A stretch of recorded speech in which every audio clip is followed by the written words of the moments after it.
Welcome back to the Los Alamitos Weekend Preview Show. We're only about a month into the 2015 season, but there's a surprise at the top of the trainer standings in the Thoroughbred division. Year after year, you see Chuck Treese up there. This year, the leading trainer right now is Angie Aquino. She already has 5 Thoroughbred wins, and that's the most of anybody, and our Orlando Gutierrez has caught up with her.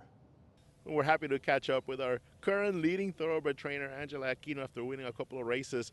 Just our last racing program. Angie, you're off to a tremendous start, especially with the Thoroughbreds. Tell us about what has happened that just kind of catapulted you to the top of the standings. Well, I have a lot of really good owners right now, so I think that's number one. They kind of let me make all the calls. They think I know it's best for the horse, and they really trust me, so that's good. And then I have just a really good team of guys that are helping me out right now, so I can't really take all the credit. I have a lot of good people surrounding me, so I think that's most important.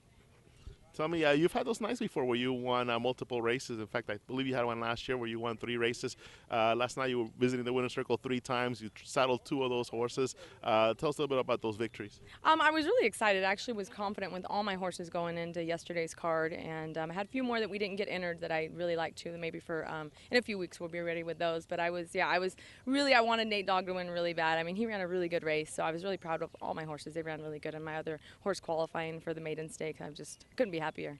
Now, 2 of those victories with jockey Cheryl Charlton, who's doing off to a tremendous start as well. Tell us how you guys work together, that girl power kind of thing going. Yeah, really good. I mean, I never used to really get her. I've always wanted her to ride for me, but she always had other calls, in Keith's barn, and I just lucky to get her. I put her first call on everything. If my owners let me and they trust me pretty much to do what I think is best for the horse, what jockey fits the best, and she gets tons of run out of these horses. I mean, so I can't really take all the credit. I tell Cheryl it's her, and she says it's me, so it's just working. So why change anything? Exactly. Now, you mentioned that you have, a nice group of thoroughbreds in your barn. What else do you have going on in your barn? Tell us a little bit about your quarter horses. I have a few quarter horses. I have a 2-year-old of my own, my personal 2-year-old. So I bought her at the Los Al and I really like her. So hopefully we do good with her. I have the one for the maiden stake, and then I have another filly hard knocking claimer, Bring Me Home, that she just runs her heart out every time.